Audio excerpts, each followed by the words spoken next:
E aí,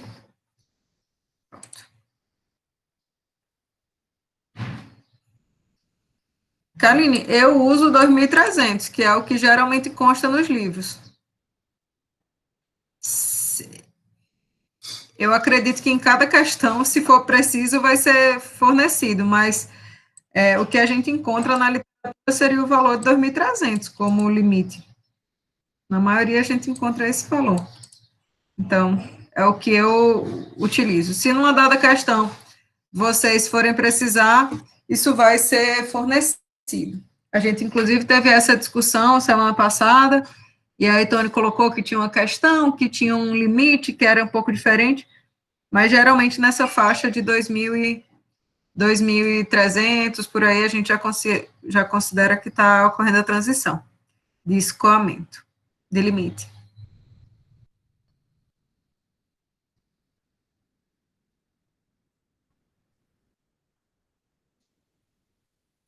Certo. Que questão foi essa, Karine, por favor? Só para eu conferir aqui com o pessoal.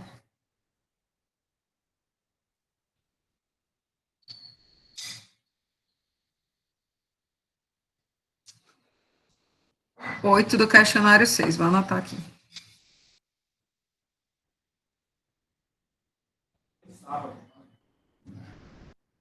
8, questionário 6. Ok. 4 também?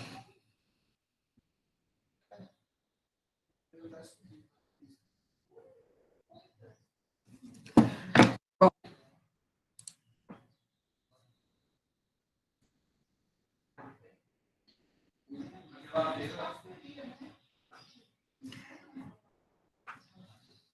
Certo. Então, pessoal, agora que a gente está caminhando aqui com as nossas resoluções, eu não sei aonde exatamente os outros professores estão com o andamento do conteúdo, se já deram, se não deram perda de carga, né? Mas a aula de hoje da gente diz respeito a considerações energéticas no escoamento de tubos. Então, a ideia, né, é que a gente comece a falar a respeito de o que é esse escoamento ser viscoso provoca em termos de energia, né, para um escoamento que ocorra aí dentro de uma dada tubulação, né. E isso é importante para a gente porque o atrito, né, ele vai consumir a energia que o fluido tem disponível. Então, e aí a gente sabe que energia significa custo, né, em uma operação, a gente tem que pagar pela energia que coloca para os equipamentos de bombeamento para funcionar. Então, tudo isso a gente tem que contabilizar, a gente paga pela agitação, mistura, né, em tanques. Então, tudo isso tem que ser contabilizado, né. O fato desse fluido que a gente está trabalhando ser um fluido viscoso, ele tem impactos de energia nesse escoamento. Tá? Então, quando a gente estava falando lá no escoamento invícido, né, a gente fez algumas considerações para poder chegar na equação de Bernoulli. A gente passou, né, a gente saiu da equação de conservação de energia, fez algumas considerações, até que a gente chegou lá na equação de Bernoulli. Agora, a ideia é que, ainda que a gente continue trabalhando com um fluido incompressível, em regime permanente, dentro de uma tubulação, esse fluido agora ele tem uma característica viscosa que vai ser importante para a gente. Então, a gente não vai ter como cancelar os termos referentes às variações de energia de uma seção à outra, certo? E aí, já que a gente vai ter que contabilizar essa característica viscosa, né, do escoamento dos fluidos, então, a gente vai primeiro trabalhar no caso em que a gente não tem outras formas de trabalho que não o de escoamento. Então, nesse caso, a gente vai partir da nossa equação de conservação de energia, que vocês já conhecem, para o escoamento em regime permanente, na ausência de outras formas de realização de trabalho, que não seja o trabalho de escoamento. O trabalho de escoamento é esse termo aqui, né? pressão vezes o volume específico, tá? E aí, o que foi considerado, né, para facilitar as nossas avaliações, é que a energia interna e pressões, elas são uniformes em cada uma dessas seções que a gente vai trabalhar, certo?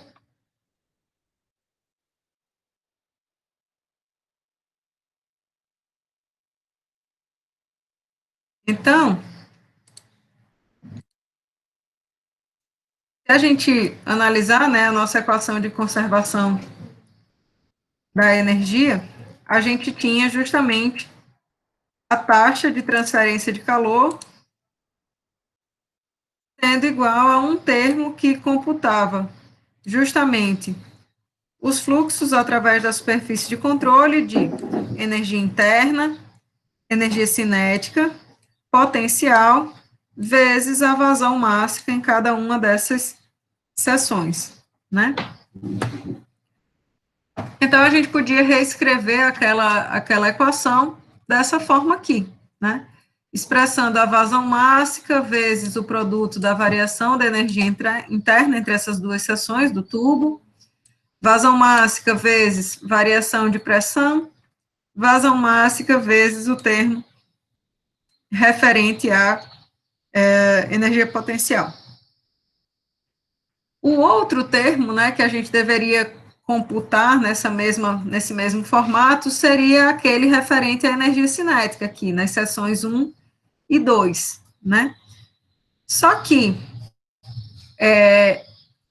aqui a gente estaria trabalhando, né, com uma integral de velocidade ao quadrado vezes um outro termo que contabilizaria como que esse perfil de velocidade varia ao longo da área, né? Então, perceba que aqui a gente tem uma dependência de velocidade à terceira, né, e de como essa velocidade varia ao longo da área. Então, para eu não ter que, para evitar, né, de eu ter que usar esse processo de integração aqui, de um perfil de velocidades para fazer os nossos cálculos, a gente pode se utilizar de o que a gente chama de um fator de correção da energia cinética. Esse fator alfa, ele representa, olha, a razão entre eu trabalhar com esses termos aqui, ρ, V ao cubo, dA, né, integrando ao longo da sessão e trabalhar com o valor médio. Perceba que m ponto V ao quadrado é a mesma, se eu não tiver grandes variações desse perfil ao longo da área, né, esses dois termos seriam iguais, né? Então, a gente trabalharia aí com alfa sendo igual a 1 para perfis de velocidades uniforme e alfa maior do que 1 para perfis de velocidade que não são uniformes. Por quê? Porque se esse perfil ele não é uniforme, significa que faz diferença realmente eu fazer essa integração ao invés de trabalhar com a velocidade média ao longo dessa sessão, certo?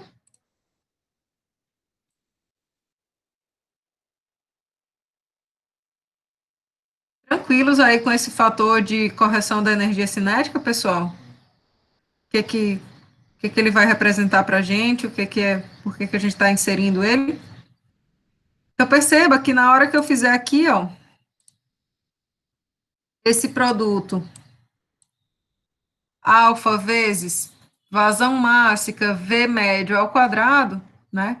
Eu deixo de trabalhar com a integral que está aqui expressa na minha equação de conservação, né? Então, ao invés de trabalhar com essa integral, agora a gente vai trabalhar com esse produto, alfa m ponto, que é a vazão máxima, vezes a velocidade média na seção, certo? Então, a gente teria uma equação como essa que está aqui, né? Alfa da seção 2 vezes m ponto, v médio na seção 2 ao quadrado sobre 2, mesma coisa aplicada para a seção 1, certo?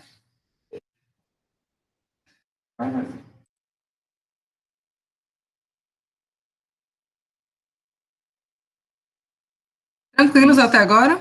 com essa história de fator de correção de energia cinética?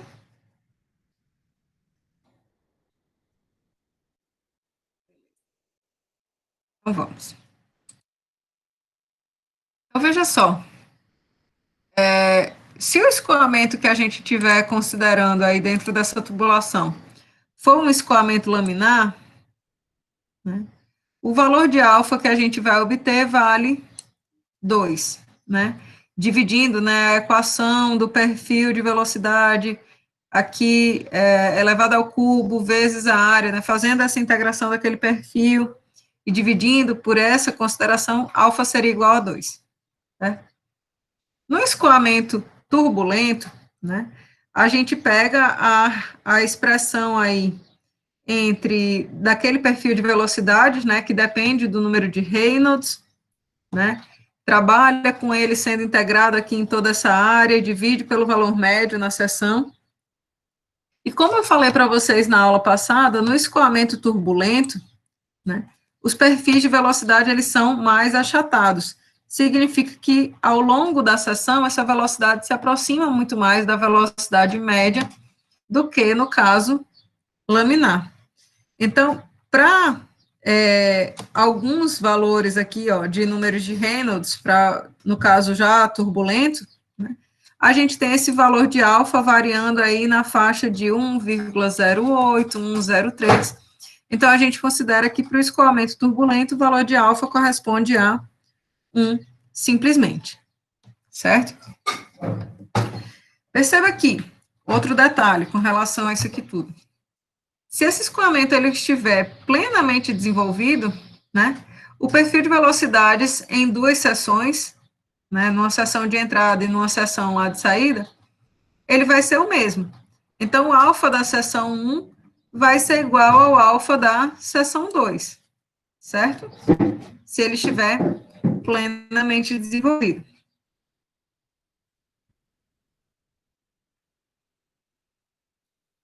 Então, eu posso pegar essa mesma expressão aqui, que a gente estava trabalhando, né? Passar todos esses termos de vazão mássica aqui, dividindo essa taxa de transferência de calor, né? E aí a gente pode expressar, né, a nossa equação de maneira similar àquela que a gente já conhece, já usa na equação de Bernoulli. Então, se a gente colocar aqui, taxa de transferência de calor dividido pela vazão mássica, menos a variação da energia interna, que era um termo que estava aqui do lado direito da equação, e deixando desse lado esquerdo exatamente da mesma forma que isso estaria para a equação de Bernoulli, né, a exceção aqui desse termo de alfa, né, a gente percebe que esse termo daqui do lado esquerdo, ele corresponde à diferença entre a energia mecânica numa seção 1 e a energia mecânica da seção 2, certo? Então, esse termo daqui, ele contabiliza justamente as perdas de energia mecânica sob a forma de calor e energia interna do fluido. Esse termo daqui, a gente chama de perda de carga, certo? Então, a gente pode entender que no escoamento interno de um fluido invisto, né, sem viscosidade, a perda de carga seria nula. Então, a gente teria que a energia mecânica na seção 1 é igual à energia mecânica na seção 2. Porém, se o escoamento for viscoso, então a gente tem que usar todos os termos dessa equação para contabilizar quanto de energia ele está perdendo de uma seção 1 para a seção 2, em decorrência, né, dessa característica viscosa do fluido, independente se o escoamento é laminar ou turbulento, certo? Essa contabilização que a gente fez até agora independe do regime de escoamento. Percebam que a única coisa que variaria, né, de um regime de escoamento para o outro seria justamente esse alfa aqui, de uma seção para outra. Tá? Se o escoamento for laminar, alfa vai valer 2. Se o escoamento for turbulento, alfa fica próximo de 1, certo? E aí, da mesma forma que a gente viu lá para o escoamento não viscoso, a gente disse que a equação de Bernoulli podia ser expressa em algumas formas diferentes, né, em termos de dimensões, a gente também pode fazer a mesma coisa aqui para a equação que relaciona a perda de carga, né, para o escoamento interno viscoso. Então, se a gente escreve essa equação nesta forma aqui, perceba que todos os termos têm dimensão justamente de velocidade ao quadrado, né, L2 por T2. Isso aqui corresponde a uma forma de contabilização de energia por unidade de massa do escoamento. Já se a gente dividir essa equação inicial aqui pela aceleração da gravidade, então a gente ficaria com a expressão nessa forma, né? E aí a gente diz que esse termo aqui do lado direito também é perda de carga, né?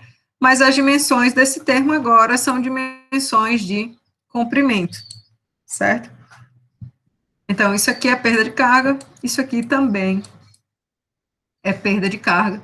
E aí vocês vão ter que saber, com base nas dimensões que um dado problema forneça a vocês, qual das duas é que está sendo trazida, né? Qual das duas formas é que está sendo abordada. Beleza?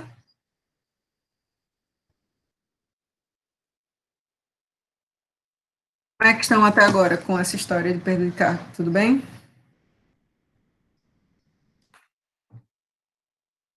Certo?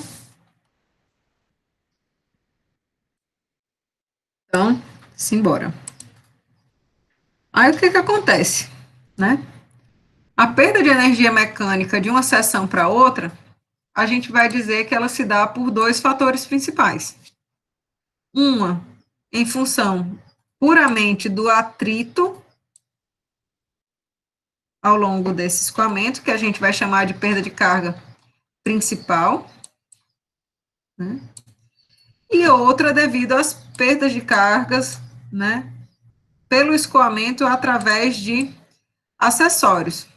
Veja bem, a gente tem uma dada tubulação aqui, né? Escoamento, vamos dizer que está já plenamente desenvolvido, certo?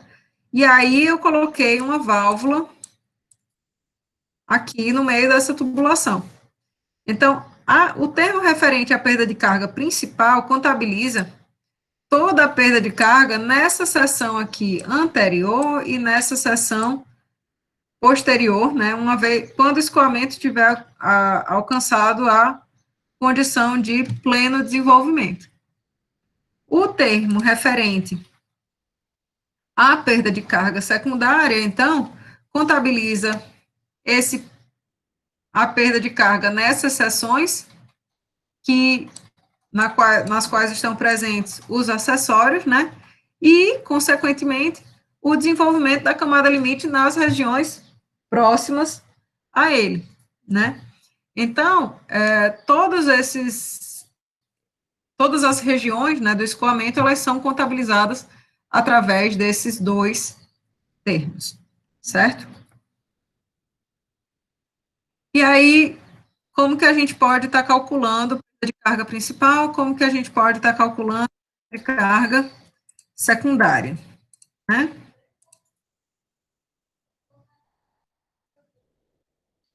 Pronto.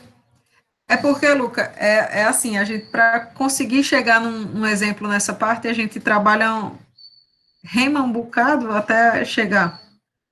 Porque para conseguir a gente calcular alguma coisa, eu preciso trabalhar um bocado antes, mas vai dar certo. Não se preocupe que a gente vai chegar lá, tá bom? Então, a ideia é a seguinte, né? Eu tenho, o que eu quis dizer nesse slide anterior, né, que a gente divide a perda de carga em duas parcelas principais, é que se a gente tomar, por exemplo, uma tubulação qualquer, né, eu tenho o escoamento, deixa eu ver se eu consigo desfazer essa minha anotação aqui, mas não consigo, não. Eu tenho o escoamento entre uma seção e outra aí da tubulação. E aí, o termo de perda de carga principal, ele contabiliza toda a variação de pressão que é decorrente puramente devido ao atrito no escoamento plenamente desenvolvido, certo? E já a perda de carga secundária contabiliza a variação de energia mecânica entre uma seção e outra, devido ao escoamento através dos acessórios. Então, perceba que eu vou ter ao longo de uma dada tubulação dois tipos de trechos. Ou aqueles em que o escoamento está plenamente desenvolvido, ou aqueles em que eu vou ter alguma mudança, né, de característica desse escoamento. E mudança, né, que a gente quer trazer aqui, que eu quero colocar para vocês, são mudanças de qualquer natureza. Então, se, por exemplo, eu sair de uma seção de tubulação de área constante e diminuir a seção referente ao escoamento, né? Ou seja, se eu tiver escoando através, se esse fluido estiver escoando através de um bocal convergente ou divergente, então só por ele estar trabalhando com uma mudança da seção do escoamento, a gente já vai considerar que essa região é uma região de perda de carga secundária, um escoamento através de acessórios, certo? Então, com isso, a gente consegue englobar todas as seções referentes ao escoamento de um tubo dentro de escoamento de um fluido dentro de uma tubulação. Beleza? Então, a ideia é a seguinte, por definição, né, de cada coisa, e aí a gente vai chegar em como que a gente pode calcular isso ou aquilo, tá? Então, a perda de carga principal, como eu falei para vocês, ela é devido ao atrito, puramente ao atrito, no escoamento plenamente desenvolvido, entre pontos da tubulação com área constante. Então, a perda de carga principal, ela contabiliza simplesmente a transformação da energia cinética desse fluido em energia térmica, da energia mecânica, na verdade, desse fluido, em energia térmica por efeitos viscosos, tá? Então, a gente pode pegar uma dada tubulação, né, num trecho horizontal, de um comprimento L qualquer, com a área de seção transversal aqui constante. Ah, professora, mas tem muita consideração aí para você chegar nessa sua condição. Mas é o que a própria definição diz para a gente, né? É uma perda de carga referente somente ao atrito entre pontos da tubulação com a área constante. Então, se a gente inclinar essa tubulação, o atrito, puramente o atrito do fluido com a parede da tubulação, ele muda? A gente pode imaginar que isso não vai acontecer, né? A gente pode mudar outras características do escoamento, pressão, velocidade, enfim, mas o atrito que esse fluido vai estar exercendo, ou que a própria tubulação vai estar exercendo no fluido, não muda se ela está inclinada ou horizontal. E se a gente trabalhar com uma tubulação horizontal, né, e de uma área de seção transversal constante, como a própria definição já diz, então a gente pode pegar aquela nossa equação de conservação da energia e entender que se a área da seção transversal é constante, então a velocidade na seção de entrada tem que ser igual à velocidade na seção de saída. Se o tubo é horizontal, eu não vou ter variações de elevação. E se não existem outros, né, se obviamente eu estou trabalhando só com a perda de carga principal, então não existe nenhum acessório nesse trecho, né? É um trecho de escoamento plenamente desenvolvido. Então, a gente estaria falando aí de uma expressão genérica para a determinação da perda de carga principal nesses moldes aqui. A perda de carga principal sendo dada pela variação de pressão de uma seção para outra, dividido ou pelo termo ρ vezes G, ou pelo termo só de massa específica, certo? Então, esse termo de perda de carga principal, ele é devido somente ao atrito e, portanto, independe da orientação da tubulação, como eu coloquei para vocês no começo. Dúvidas?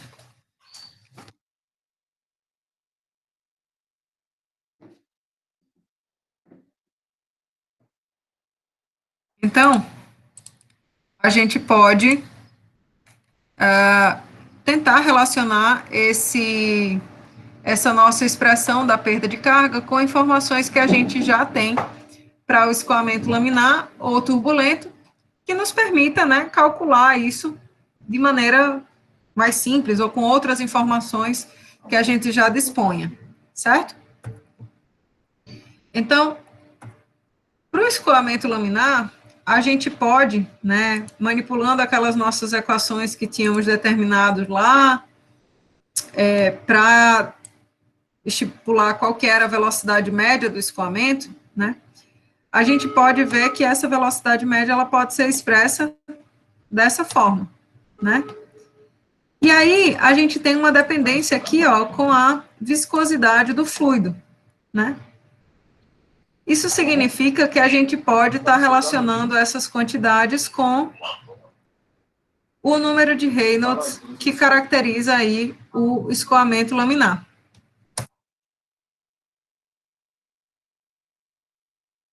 Rapidinho, só um minutinho. Você pode trabalhar ouvindo no ouvido?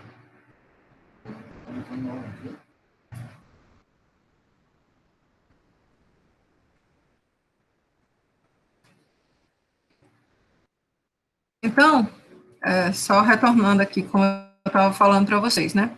A gente pode expressar essa velocidade média em termos da variação de pressão, que é uma quantidade que a gente tem interesse aqui, né, na expressão da perda de carga, a variação de pressão entre uma seção e outra. E se a gente fizer isso dessa forma, né, isolar a variação de pressão entre uma seção e outra, a gente consegue obter esta equação aqui, certo? Então, uma forma de calcular a perda de carga para o escoamento laminar podia ser desta maneira aqui, né? Se eu não tivesse o valor da variação de pressão, mas tivesse informação da velocidade média e esses outros dados referentes ao escoamento, certo?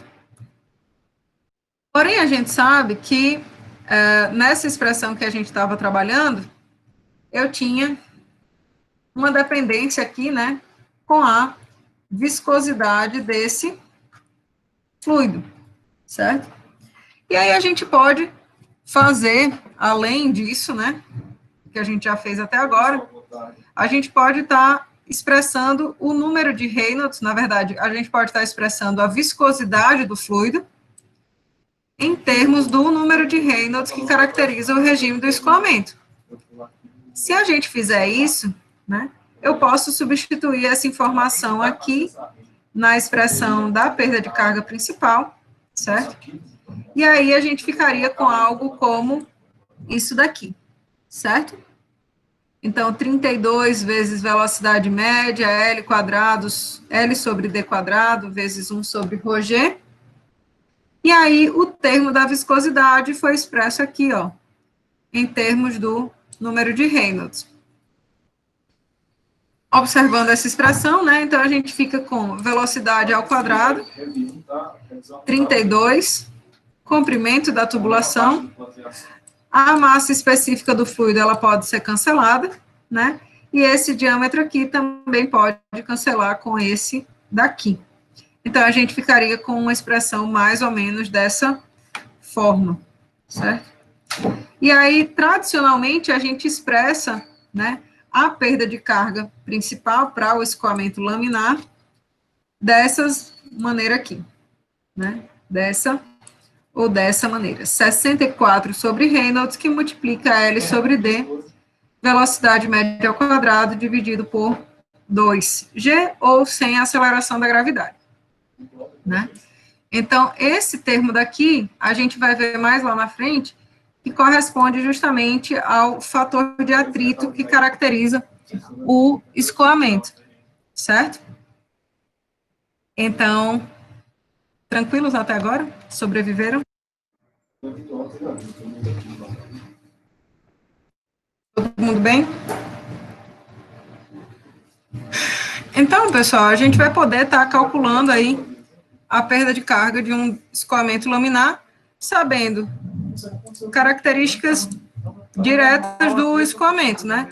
Se eu souber qual é o regime do escoamento, qual o número de Reynolds, qual o comprimento dessa tubulação, que diâmetro que essa tubulação tem e a que velocidade esse fluido escoa, eu já calculo direto essa perda de carga. Eu não preciso passar pelas etapas de calcular o ΔP através de uma expressão da velocidade média para o escoamento laminar para poder chegar no cálculo de perda de carga.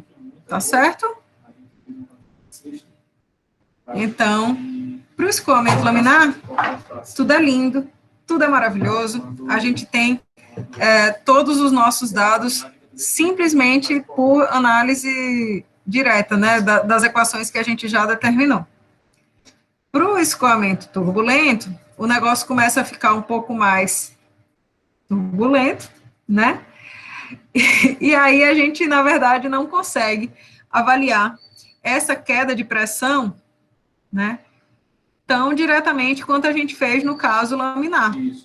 Então, se a gente não pode avaliar ela analiticamente, a gente tem que usar a nossa ferramenta que a gente desenvolveu no começo dessa unidade, que foi de análise dimensional e experimentos, certo?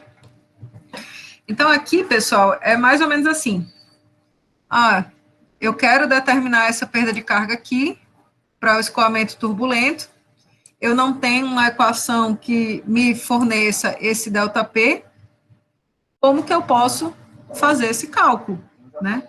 Então, o que a gente faz se observou, né, que a queda de pressão causada somente pelos efeitos de atrito, né, no escoamento turbulento, ela depende dessas características aqui do escoamento. Então, ΔP depende do diâmetro dessa tubulação, da massa específica do fluido que escoa, da viscosidade desse fluido que escoa, qual o comprimento dessa tubulação,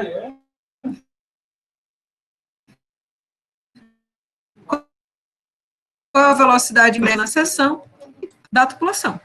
Então, a gente tem aí esse ΔP sendo dependente de 1, 2, 3, 4, 5, 6 variáveis, né?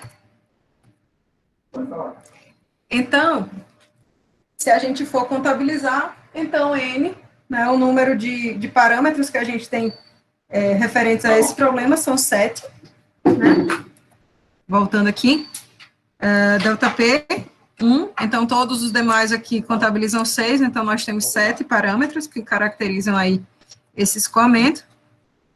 E se a gente for fazer, né, análise dimensional, a gente vê que a gente vai ter 3 dimensões fundamentais representando esse problema: massa, comprimento e tempo novamente, certo?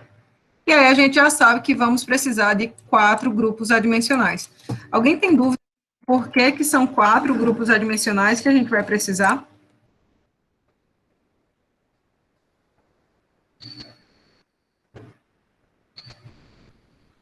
Senhoras e senhores.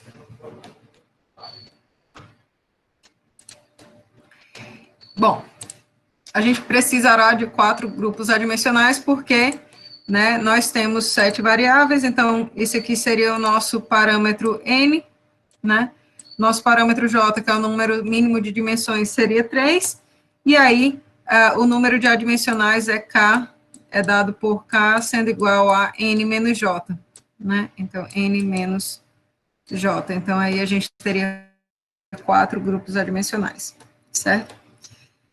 Se for feita essa análise adimensional escolhendo essas variáveis aqui, esses parâmetros repetidos, ρ, V e D, que são justamente parâmetros que eu falei para vocês, que caracterizam uma propriedade do fluido, um parâmetro de efeito externo e um parâmetro de característica geométrica do escoamento, né?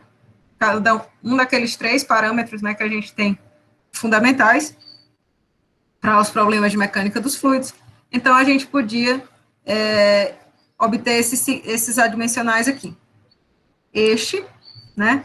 Esse aqui, que é uma dependência aí do número de Reynolds, né, uma outra forma da gente expressar o número de Reynolds. Esse parâmetro aqui representando a rugosidade, né, da tubulação em relação ao diâmetro da própria tubulação, e esse outro parâmetro aqui, dependente somente da razão, né, o ratio dessa tubulação. Então, veja só, ΔP sobre ρ é uma função, ou seja, isso aqui se relaciona com a perda de carga, né, pessoal? A perda de carga se relaciona com o número de Reynolds, a rugosidade da tubulação e a razão comprimento diâmetro.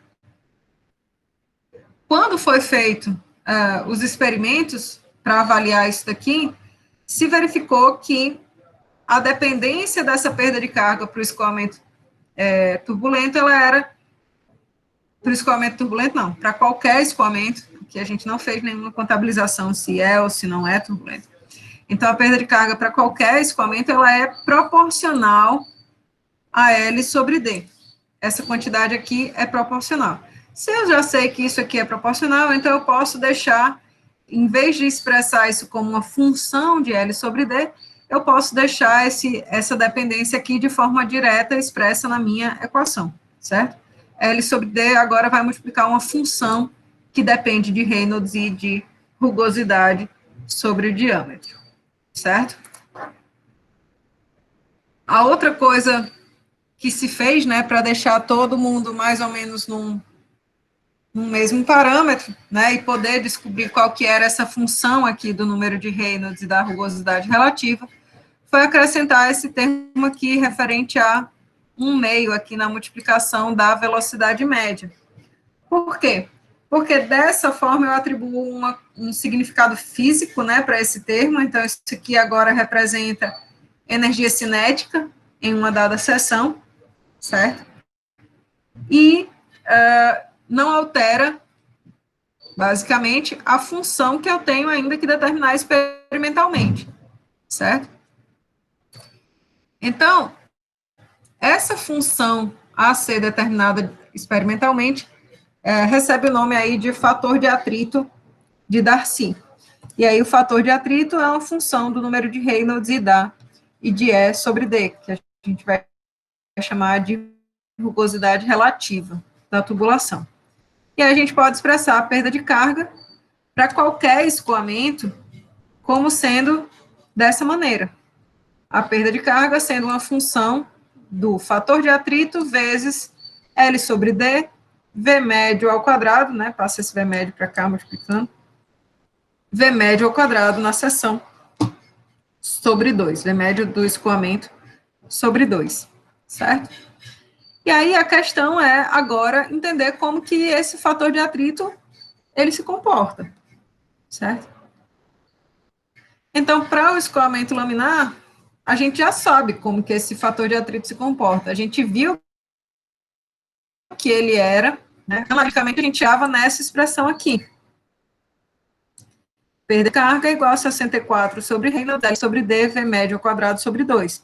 Então, o fator de atrito corresponde justamente a 64 sobre Reynolds. E para o escoamento turbulento, então, a única coisa que nos resta fazer é determinar quem bexiga é este fator de atrito aqui, esse Fzinho verde, certo? E aí a boniteza do negócio é que teve gente que foi atrás de fazer isso, né? Foi fazer justamente a determinação de quem era esse fator de atrito em função do número de Reynolds e dessa rugosidade relativa para os diversos casos aí dos escoamentos, certo? Então, só para trazer aqui as informações de valores, né?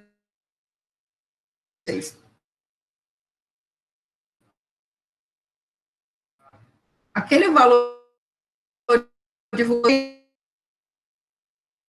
né, que está aqui além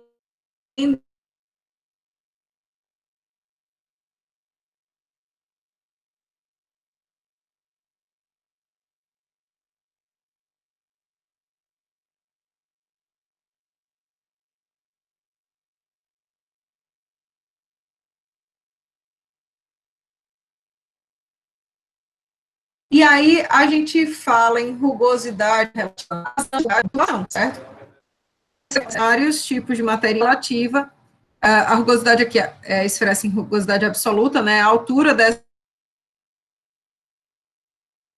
é menor na medida que o material se torna mais liso, né? Então, por exemplo, a de PVC e cobre tem um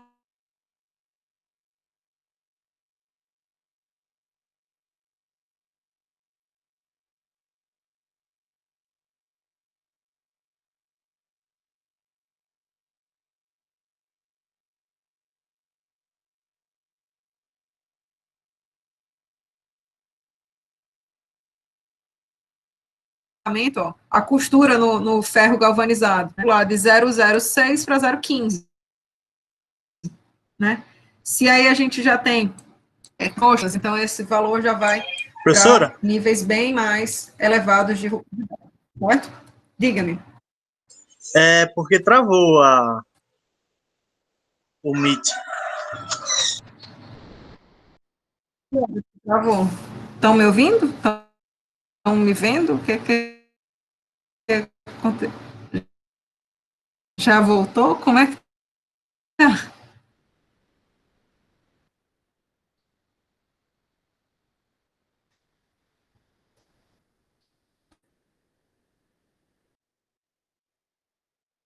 Não consegui.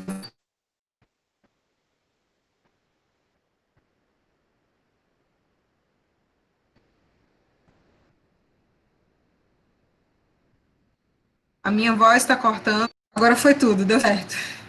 Vale a minha Nossa Senhora, é muita magia essa internet, viu? Tô ouvindo, mas aqui tá travado.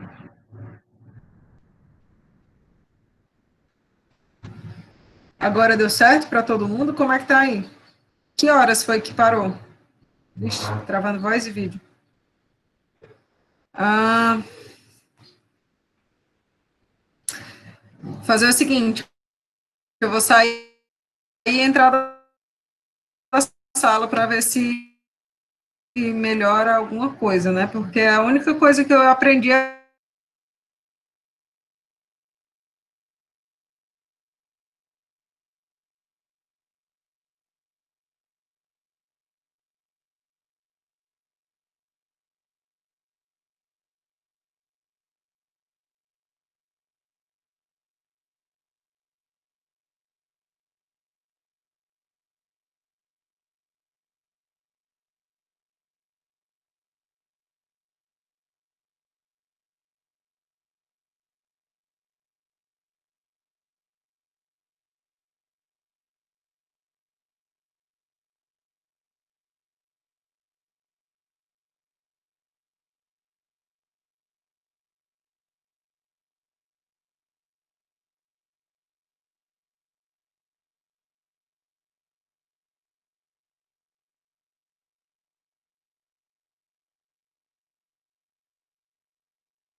todos me ouvindo agora? Como é que tá?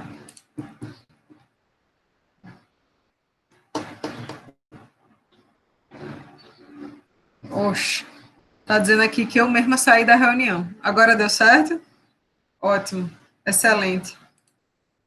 Show de bola. Então, deixa eu botar aqui para apresentar. Me digam aí que horas que parou, o que eu estava falando, onde foi que parou?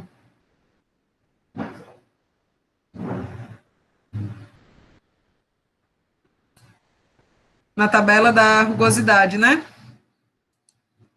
Pronto. Então, essa etapa aqui, na verdade, era só para mostrar para vocês que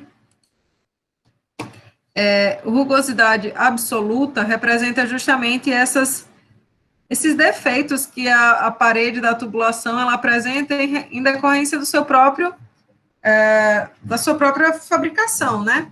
Então, a rugosidade absoluta representa o valor médio dessas alturas de rugosidade na parede interna da tubulação. Para que isso vai ser importante?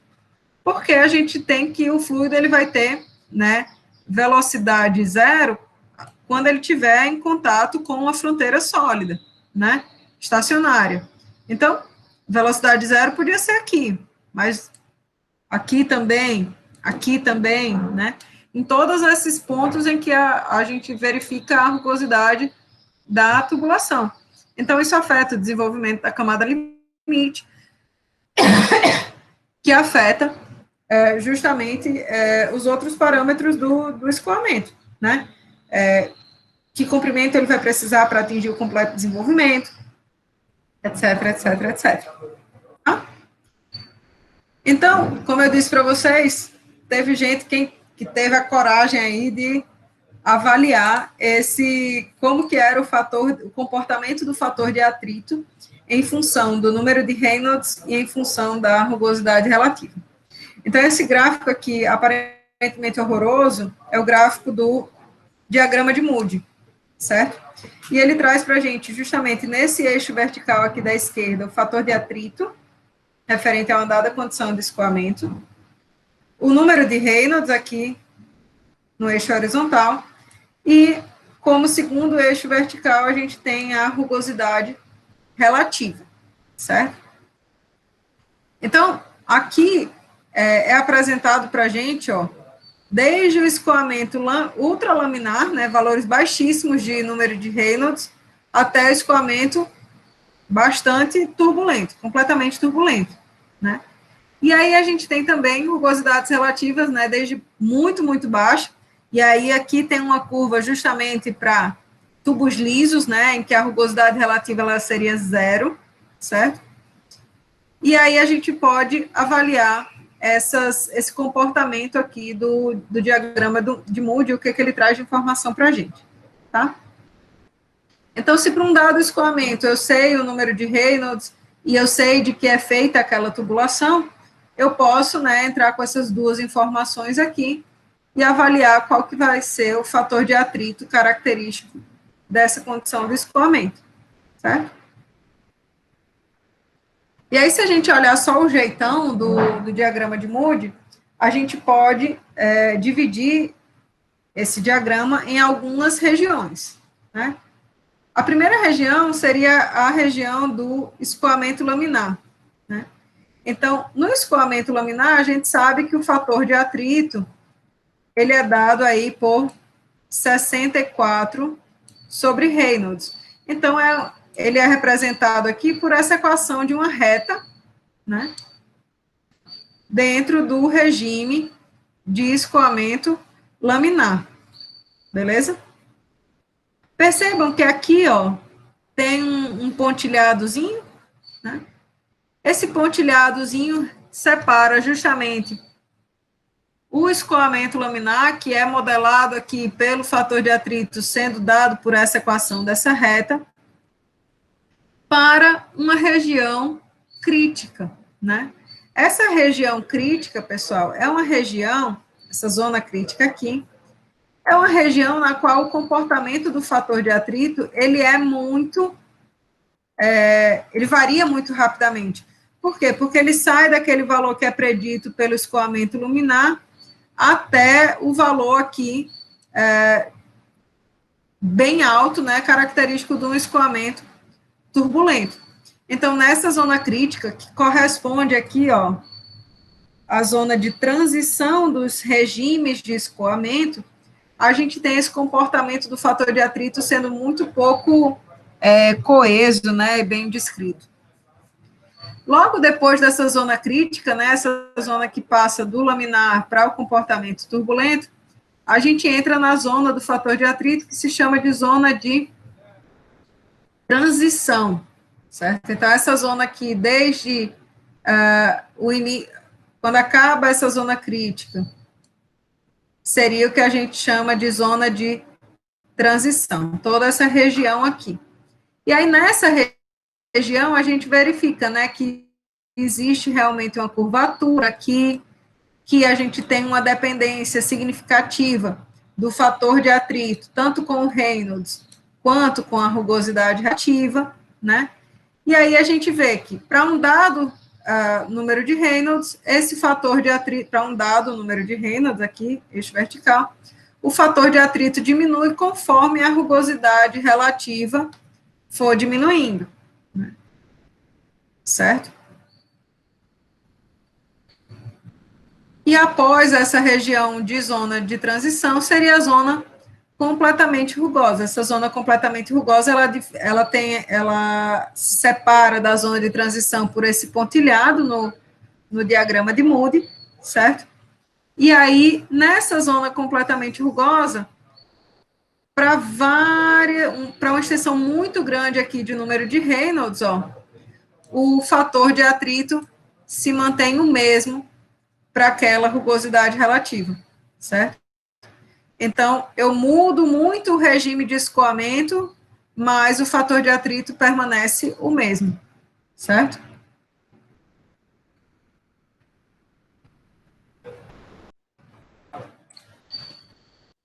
Dúvidas até agora, meu povo?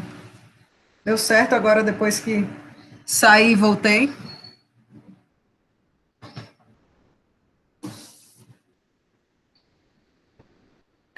Eu vou só apresentar para vocês aqui essas outras formas de calcular esse fator de atrito, tá?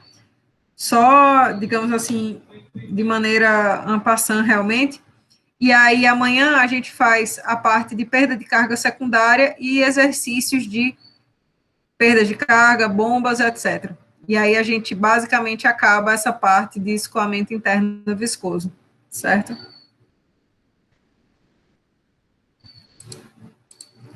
Tranquilo? Precisa mesmo, Felipe. Essa parte, a questão é que a gente não tem como fazer muito exercício sem eu apresentar para vocês o que era o fator de atrito, o que é perda de carga, o que é essas coisas todas, sabe? Então, é uma parte que a gente vê muito conteúdo antes de efetivamente conseguir aplicar ele, tá? Mas aí amanhã a gente já consegue fazer algum exercício maior e aí já traz essa parte mais prática para isso aqui, né? Então, não se preocupe, vai dar tudo certo, tá? Então, só para complementar aqui essa nossa parte de diagrama de Moody, né? E fator de atrito. O fator de atrito, ele pode ser tirado daquele gráfico que eu mostrei para vocês, que é a maneira mais simples de se obter um fator de atrito, né? Como ele também pode ser determinado através de correlações empíricas, né? Essa equação aqui, que é a equação de Colebrook, é uma das equações com melhor precisão, né, para a determinação do fator de atrito. Só que percebam que ela é uma equação implícita, né? Eu tenho f elevado a 1 meio aqui, f elevado a 1 meio aqui. Então, você chuta um valor daqui e vê se a resposta que você obteve foi próxima ou não dele, né? Um bom chute é um fator de atrito de 0,1 para começar. E aí você vai substituindo os novos valores de fator de atrito até que você tenha uma convergência para o valor final. Diz que umas 3 ou 4 interações se consegue o valor final do fator de atrito, certo? Aí tem outras expressões, né, que na medida que elas vão ficando mais simples, elas vão ficando também menos precisas, né? Então, essa equação aqui, a equação de Haaland, ela se aproxima, né, da equação de Colebrook, mas ela é uma equação não iterativa, né? Só que ela só é interessante, né, de você utilizar a partir de Reynolds no escoamento turbulento, né? Reynolds a partir de 3.000. E nessa condição ela ainda apresenta aí uns 2% de diferença em relação à equação de Colebrook. E aí a equação mais simples que a gente tem para a determinação desse fator de atrito seria essa, que é a correlação de Blausius, que aí realmente só é válido para um Reynolds a partir de 10 a quinta, certo? Mas também você basicamente só precisa da determinação de qual é esse número de Reynolds que já sai o fator de atrito. É bem empírico mesmo isso, certo? Então, meu povo,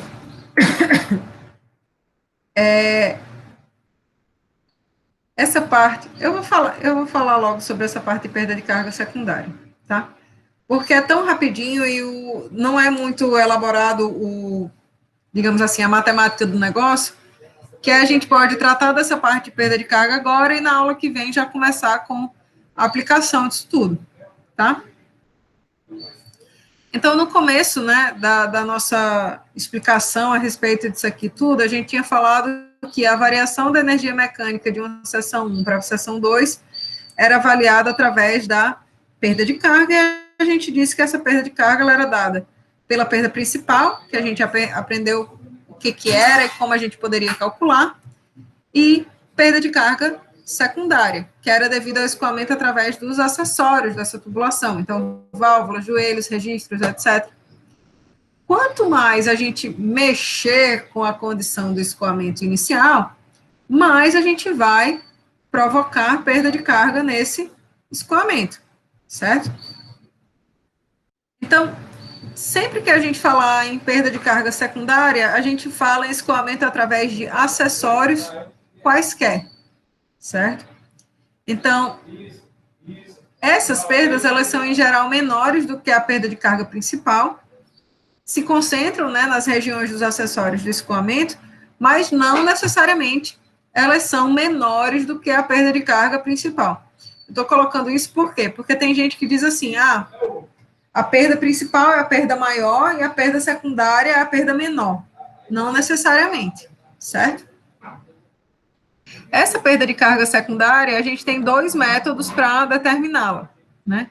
Ou a gente usa essa expressão, que corresponde ao uso de um coeficiente de perda, que é determinado experimentalmente para cada acessório de um dado sistema de escoamento, ou a gente usa essa expressão aqui, que transforma, digamos assim, esse acessório pelo qual o fluido está escoando, né, em um comprimento equivalente de tubulação retilínea, né? Então, a gente tem esses dois métodos. Qual que vocês vão usar? Vocês vão usar aquele que vocês tiverem mais dados para poder calcular essa perda de carga, certo?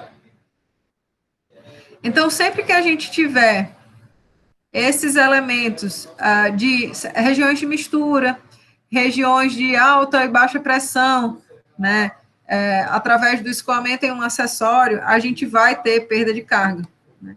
E vocês podem imaginar que quanto mais eu mexer, quanto mais eu perturbar o escoamento do fluido, maior vai ser essa perda de carga. Então, aqui, por exemplo, ó, traz para vocês aqui tipos de entradas, né, uma entrada reentrante, ou seja, aqui está a tubulação original. A tubulação de menor diâmetro, ó, ele entra, inclusive, dentro da original, né? Então, a entrada reentrante dessa, ela possui um coeficiente de perda localizada bastante elevado. Se essa borda aqui ela é viva, coeficiente de perda, ó, na faixa de 0,5. Quanto mais já se eu saio de uma borda viva para um canto arredondado, a gente já tem diminuição nesse coeficiente de perda. E quanto maior for essa razão de raio de curvatura aqui pelo diâmetro da tubulação, ou seja, quanto mais suave for esse canto arredondado aqui, ó, menor se torna a perda de carga secundária através dessa entrada, certo? Então, perceba que a medida de perda de carga, ela traz essa informação do quanto que o escoamento de fluido é perturbado pela presença de um acessório, tá?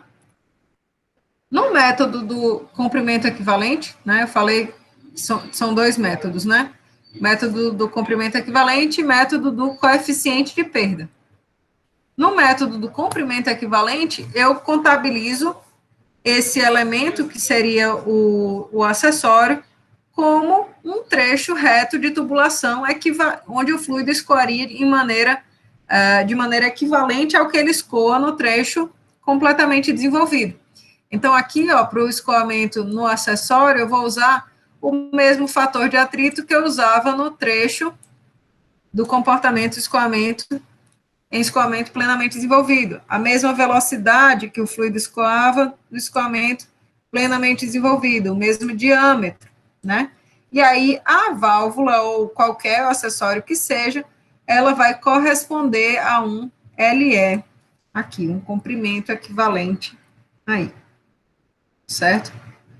Então, novamente, a gente tem vários tipos de tabelas aí de várias empresas, enfim, geralmente as empresas, né, que fornecem para aquele dado acessório que você vai comprar, qual que é a condição de perda de carga para cada um daqueles elementos. Então, eu tenho uma válvula de gaveta que ela está aberta. Qual que é a perda de carga através dela? Pouquíssima, né? Ela tem um L equivalente sobre D, esse termo aqui todo, valendo 8. Se ela tiver 3/4 aberta, a perda de carga já aumenta. Se a gente estiver falando dela estar com meia volta, né, meia volta não, meio aberta, metade da sua abertura, então a perda de carga já aumentou. Se ela tiver só 1/4 aberta, ou seja, eu estou impactando de maneira mais profunda ainda o escoamento de fluido, olha como que a mesma válvula mudou a perda de carga, o comprimento equivalente que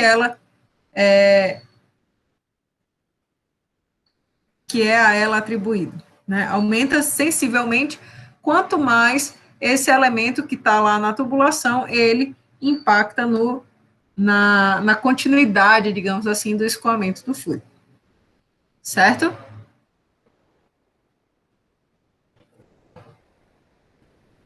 E aí, como eu mostrei para vocês anteriormente, né, do coeficiente de perda, a gente tem também tabelas que representam qual que seria o coeficiente de perda, né, o fator K, para vários tipos de elementos. Então, por exemplo, eu tenho uma curva de 90 graus, o fator de perda ele é 0,4. Se essa curva ela já vira de 45 graus, esse fator já diminui. Se ao invés de uma curva de 90 graus, a gente estiver falando de de um cotovelo de 90 graus, então o coeficiente de perda também aumenta. Então, percebam que esses valores eles vão ser referentes a cada um dos acessórios, a gente vai contabilizar quantos acessórios a gente tem num dado sistema de escoamento do fluido, para poder avaliar matematicamente esses termos, certo? Então, por exemplo, aqui nessa questão, a gente tem o escoamento de um fluido de um tanque 1 para um tanque 2, certo? E aí, se a gente for analisar onde que a gente tem perdas principais e perdas referente a acessórios, a gente podia ver, eu vou colocar aqui de cores diferentes, tá? Vou colocar aqui de vermelho, né? Onde que eu teria perda principal? Aqui no atrito da tubulação, aqui no atrito do fluido com a tubulação, aqui no atrito do fluido com a tubulação. Aqui, talvez, vai lá. Mas esse termo daqui seria praticamente desprezível, né? E se a gente for falar das perdas nos acessórios, então a gente podia ver, eu tenho uma entrada do fluido aqui num canto de borda viva, existe um cotovelo aqui, que também é um acessório do escoamento, aqui vai existir outro, existe uma válvula, essa válvula está totalmente aberta, segundo a questão, né? Então, a gente vai contabilizar a energia mecânica em uma seção, a diferença da energia mecânica da seção 1 para a seção 2, a partir de todas essas perdas que o fluido vai sentir no escoamento de uma para outra, certo? E aí a gente pode fazer essa questão na aula que vem. Beleza?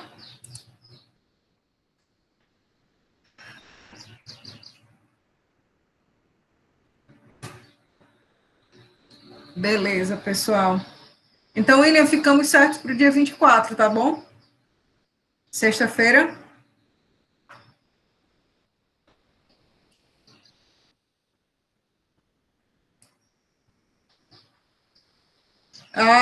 Então, Felipe, tá desse nível.